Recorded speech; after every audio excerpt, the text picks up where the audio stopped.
Apa sih tujuan berumah tangga itu? Kan? Kalau sekedar hanya untuk menikah, kapan akad, setelah itu ada apa? Setelah itu bagaimana punya aset yang baik, rumah yang cukup megah, ya kendaraan-kendaraan yang memudahkan kehidupan. Setelah itu mau ngapain? Setelah itu mau ngapain? Karena manusia kan terbatas, programnya terbatas, ya, imajinasinya juga terbatas, gambarannya terbatas, rencananya terbatas. Setelah itu mau apa?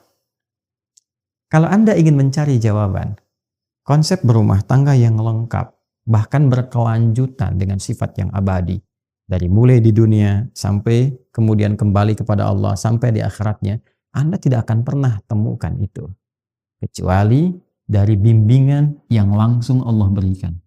Karena Allah yang menciptakan kita, Allah tahu kita, Allah yang mengerti tentang kita, dan Allah yang maha memahami serta memberi solusi dari semua desain kehidupan kita dalam keadaan apapun, baik itu single ataupun sudah berumah tangga dan dalam kehidupan yang lebih kompleks. Jadi kalau kita menginginkan konsep kehidupan rumah tangga yang terukur, yang baik, yang kurikulumnya memandu kita mendapatkan kebahagiaan yang sejati, baik di dunia bahkan abadi sampai ke akhirat, gak akan pernah ditemukan kecuali dari bimbingan Sang Pencipta kita, Allah Subhanahu wa Ta'ala.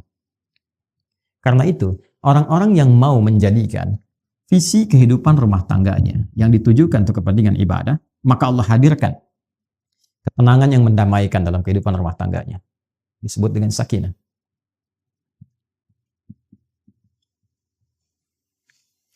Dua, limpahan materi yang memberikan kenyamanan dalam kehidupan rumah tangga. Cinta dalam bentuk wujud materi. Diberikan kecukupan materi yang melapangkan dia beraktivitas dalam kehidupan rumah tangganya. Disebut dengan mawaddah. Mawaddah.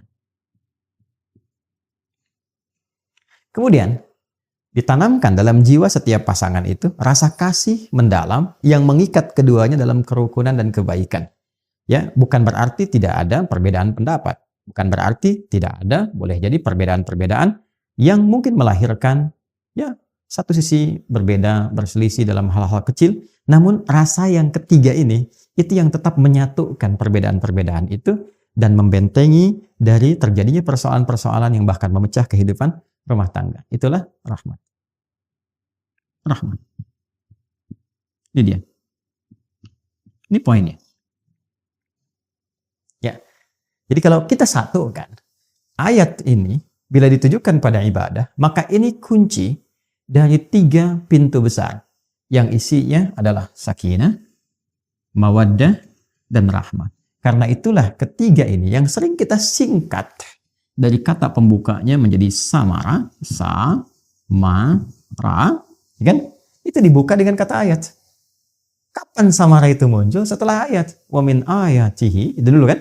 An khalaqalakum min anfusikum azwaja, ya, itu pernikahannya, dipasangkannya itu.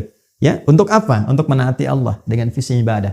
Setelah itu apa? Litaskunu ilaiha, baru sakinah datang. Wa ja'ala bainakum mawaddah, baru mawaddah dimudahkan. Wa rahmah, rahmah ditanamkan. Ya, inna fi dzalika laayatil liqaumi yatafakkarun, yaitu kalau Anda mau merenungkan, berpikir yang dalam dulu. Dalami dulu nih, kan? Yang menciptakan kita siapa? Yang tahu tentang kita siapa, yang mengerti ya dan maha memberikan solusi tentang persoalan kehidupan kita siapa, yang mengetahui apa yang terjadi besok siapa, yang mengetahui berketurunan atau tidak berketurunan siapa. Kan kita mengembalikan semua pada Allah. Kalau tahu semua dari Allah, bahkan kita menyimpulkan, bahkan samara pun milik Allah. Ya bahasa gampangnya kan secara logika sederhana ya. Kalau sudah tahu punya Allah, maka dekati pemiliknya. Bagaimana pemiliknya meminta kita untuk menjalankan kehidupan rumah tangga sesuai dengan pedoman yang Dia berikan. Maka renungkan itu. Ya la ayatil qaumi yatafakkarun. Renungkan, tafakkur sampai menemukan kedalamannya. Kalau kita sudah mengerti, sudah memahami, oh iya, begini seharusnya. Maka dengan itu kemudian baru kita turunkan babnya. Baik, teman-teman. Ini ada yang menarik ya. Kalau kita mau gali lebih dalam lagi. Contoh misalnya, saya keluarkan satu bab ya, sakinah. Sakinah itu sering diartikan dengan ketenangan, tenang. Ya. Padahal bukan tenang biasa. Tenang itu bahasa Arabnya, setidaknya itu ada beberapa kata. Yang paling populer tuh gini. Satu, sakinah. Ya, sakinah. Yang kedua, tuma'ninah. nina. Ada sakinah, ada tumak-ninah. Saya mau bicara tentang tumak-ninah dulu. Ya. Asalnya dari itma'anna yatma'innu. Tumak-ninah ini ketenangan yang dilahirkan dari ibadah. Jadi kalau seseorang telah menunaikan atau sedang bahkan menunaikan ibadah dan merasakan ketenangan dalam hatinya saat sedang beribadah atau telah beribadah, itu disebut dengan tumak-ninah namanya. Ya. Bukankah Anda ketika sudah sholat merasakan ketenangan? Dan latihannya disebut tumak-ninah, ruku. Kata Nabi, hatta tatma'inna raki'ah. Atau kama qala Rasulullah SAW. Ruku Anda, jangan dulu bangun sampai merasakan ketenangan dalam ruku. Tenang gitu. Kan? Itu tumak-ninah namanya. Makanya kalau orang sholatnya itu merasakan kenikmatan, benar caranya. Begitu ruku itu dia baca doa, tenang ke hatinya. Darah mengalir dengan enak, baru dia yang tidal. Ya kan? Hatta ta'tadila qa'imah, sampai tegak. Lalu sujud, hatta tatma'inna sajidah, sampai engkau merasakan ketenangan dalam sujud. Nah ini tumak-ninah namanya. Dan ketenangan itu hadirnya dalam apa? Jiwa, dalam nafas kan? Nah nanti kalau sudah terbawa dari praktek sholat itu, dari seringnya baca Quran, hadir ketenangan pada jiwa. Nah jiwa yang terus mendapatkan suntikan ketenangan, tenang lagi, maka dia punya sifat tenang nantinya. Nah kalau sudah jadi sifat yang mengikat kepemilikan, maka berubah dari tumak-ninah jadi mutmainnah namanya. An-nafsul mutmainnah. Ini yang menjadikan dia saat pulang pun kepada Allah merasa tenang. Ya, karena ada ketenangan di dunia, kedekatan dengan Allah, pulang pun tenang. Maka dipanggillah dia dengan keadaan pemilik jiwa itu. Ya ayyatuhan nafsul mutmainnah. Quran surah ke-89 ayat 27 itu. Ya. Nah, berbeda dengan sakinah. Kalau sakinah, ya, itu artinya ketenangan yang dilahirkan setelah tuntasnya persoalan dilalui. Ya. Baik. Ada mahasiswa atau pelajar, ujian, ya. Ujian kan belum tenang ya. Ya, makanya disebut minggu tenang itu kadang-kadang kurang tepat dalam konteks di kita ya. Yang kurang tepat itu sebenarnya bukan sistemnya, muridnya. Harusnya kan sebelum masa itu di waktu-waktu belajar dia belajar. Cuman kadang-kadang saat belajar main ya, saat harusnya tenang sudah menguasai di minggu-minggu tenang, apa yang dia lakukan? Dia belajar gitu kan. Baik dari situ kemudian tidak sesuai dengan apa yang kadang-kadang ingin diharapkan. Tapi tidak masalah, kita kembalikan. Bukankah saat ujian itu merasakan tegang, kadang gelisah, ya? Tapi setelah selesai ujiannya, ada ketenangan yang dirasakan. Alhamdulillah selesai, gitu kan? Itu ketenangan yang dihasilkan setelah melalui satu persoalan. Itu disebut dengan sakinah namanya. Jelas? Baik. Saya lukiskan lagi. Orang Arab mengatakan begini. Sakanatu syajaratu idza dhahabatir riyah. Atau sakanatu safinatu idza dhahabatil amwaj. Ranting pohon itu menjadi tenang ketika angin yang menerpanya itu telah pergi. Atau mereka mengatakan kapal itu menjadi tenang ketika ombak yang menerpanya itu telah pergi. Dan airnya kembali tenang. Nah, ketenangan yang telah melalui perombang-ambingan, diombang-ambingkan ombak, pohon diterpa, naik, turun, kiri, kanan begitu. Setelah kemudian dia tenang lagi, ya, apa yang terjadi? Nah, ketenangan itu yang disebut dengan sakinah. Dan biasanya kapal yang banyak diuji dengan gelombang, bahkan gelombang besar, dan dia melewati itu menjadikan kapalnya kualitasnya lebih kuat. Ya, lebih mudah menghadapi persoalan-persoalan atau bahkan gelombang-gelombang kecil setelahnya. Semakin besar, yang kecil lewat. Ya, demikian pohon. Semakin diterpa anginnya kencang, ya, dia goyang dan dia tertanam kuat, semakin kokoh akarnya. Jadi ketenangan itu bukan sekedar melahirkan ketenangan setelah gelombangnya lewat, tapi setelah itu melahirkan satu kemantapan yang dengan itu bisa mengatasi persoalan-persoalan kecil di kemudian hari atau siap untuk menghadapi tantangan besar di kemudian yang lainnya. Maka itu disebut dengan sakinah. Ketika kehidupan di rumah tangga, ini yang akan saya sampaikan, disebut dengan sakinah, memberikan pesan kepada kita bahwa bukan berarti di rumah tangga itu akan hampa dari persoalan. Akan selalu ditemukan persoalan. Ini cara memahaminya. Jadi kalau tidak dipelajari dulu ini nanti kaget. Bukan berarti nggak ada masalah. Rumah tangga itu pasti ada masalah. Ya, yang paling ideal kan rumah tangganya Rasulullah SAW. Tapi coba lihat, apakah dalam kehidupan rumah tangga Nabi tidak ada masalah?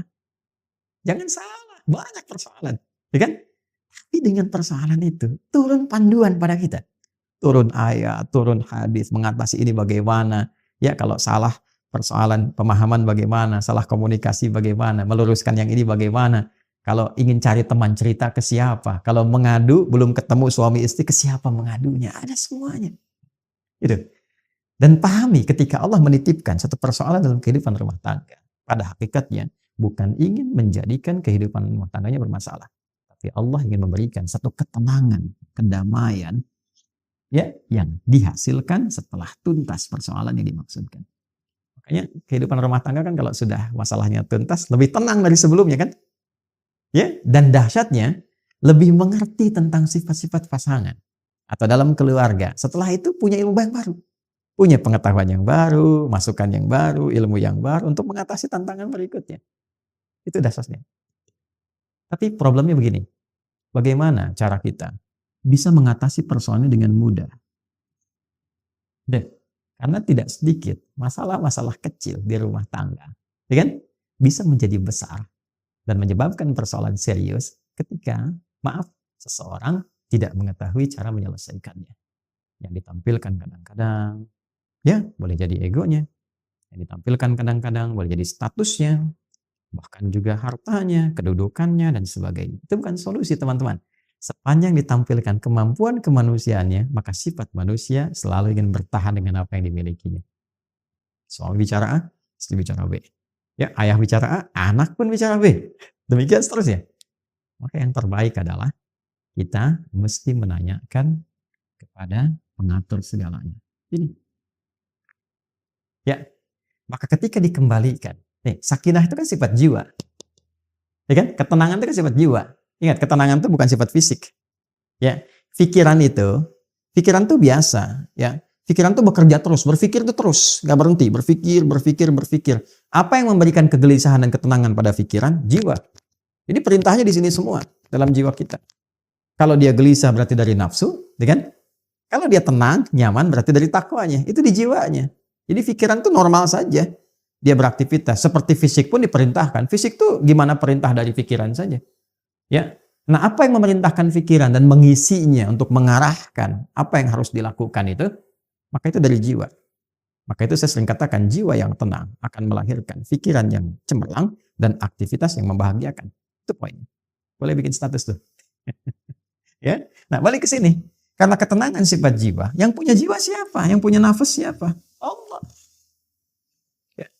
Makanya sering kita katakan kan, ya, mengikuti doa Nabi sallallahu alaihi wasallam, ya muqallibal qulub, ya tsabbit qulubana ala dinik, lal iman. Wahai Allah yang mengetahui keadaan hati kami, ya kan? Yang membolak-balikkan hati, yang memberikan kedamaian pada jiwa.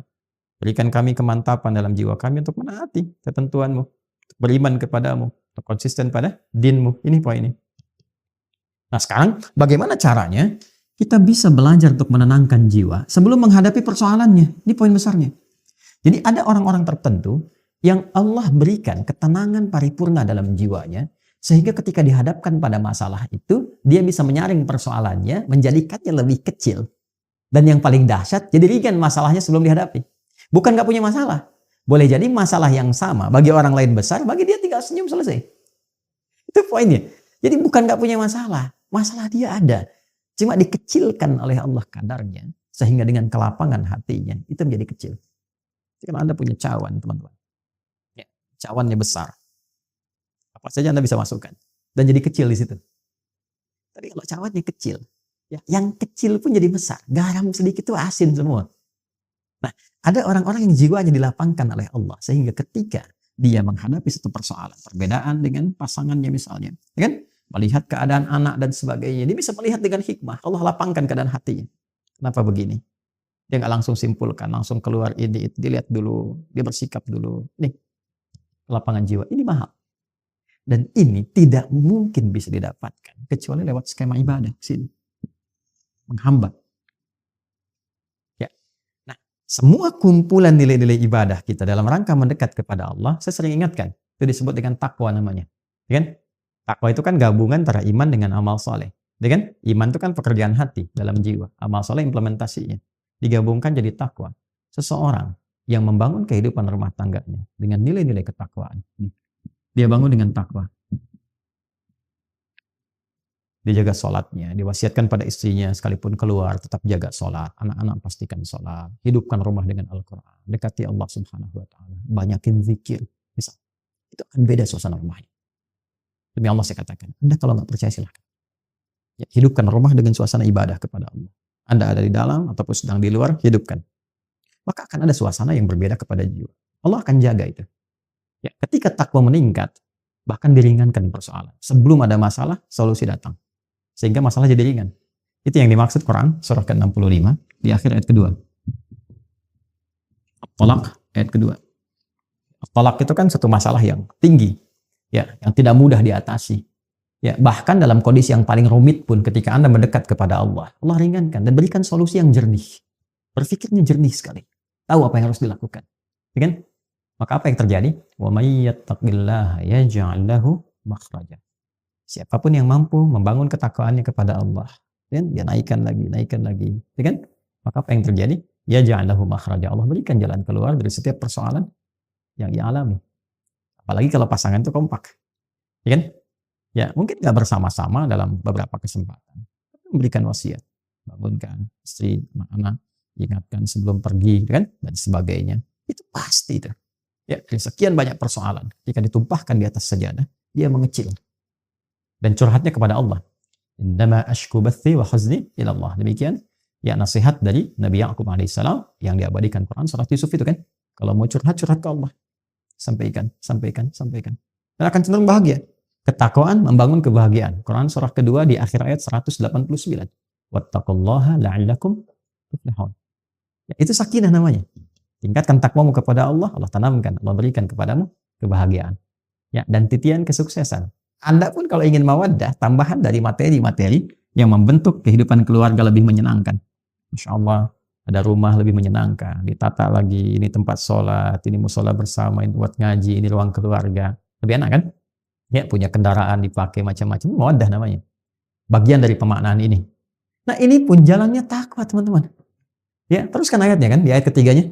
Wa may yattaqillaha yaj'al lahu makhraja wa yarzuqhu min haitsu la yahtasib. Bahkan rezekinya pun dikirimkan dari sisi yang tidak diduga. Ya, coba lihat kisahnya Sayyidah Maryam alaihissalam. Maryam ibundanya Nabi Isa alaihissalam, ya. Mesiah, Yesus, ya. Jadi Nabi Isa alaihissalam punya ibu yang sangat luar biasa, namanya Sayyidah Maryam alaihissalam. Maryam itu apa yang dibangun pertama kali oleh ibundanya? Ya, karena ayahnya meninggal sejak beliau dalam kandungan. Jadi ayahnya nggak sempat melihat Maryam. Ya, Imran tuh nggak sempat lihat Maryam. Jadi istrinya Hannah mengandung, begitu lahir ayahnya telah meninggal dunia. Tapi keduanya punya rencana. Ya, rencana strategis yang memang sudah disiapkan kalau nanti lahir anak begini. Ya, makanya banyak kerabat Imran. Imran kan orang soleh. Ya, Imran tuh alaihissalam orang soleh.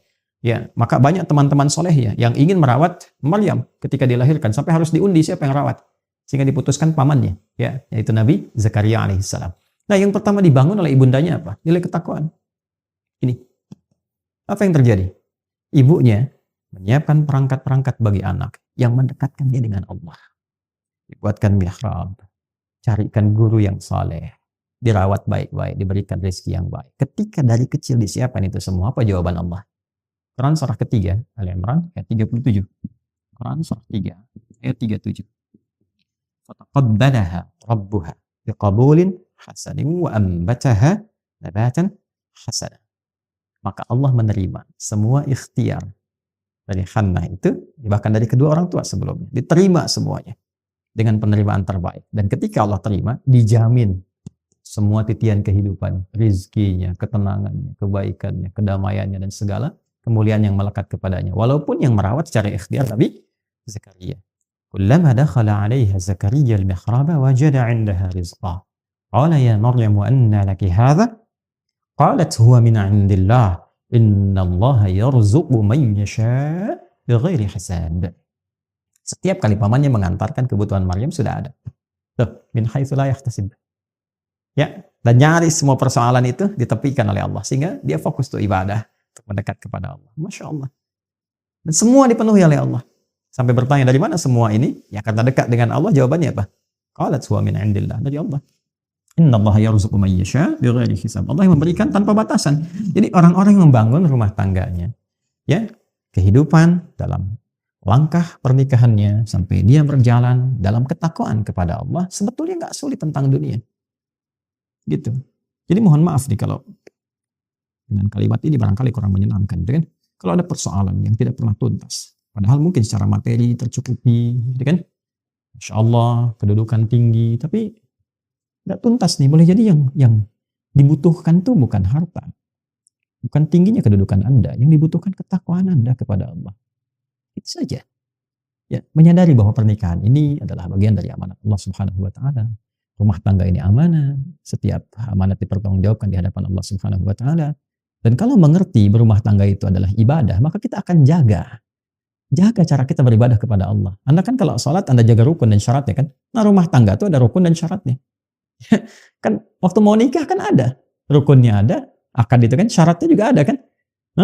Bukan cuma mahar kan, ada 2 saksi itu kan. Kemudian juga ijab kabul dan sebagainya. Itu kan terpenuhi. Nah itu pembukanya. Ya kan? Dalam perjalanannya pun itu harus dijaga. Karena kalau memahami pernikahan itu sebagai ibadah kepada Allah, maka dijaga cara kita ibadah.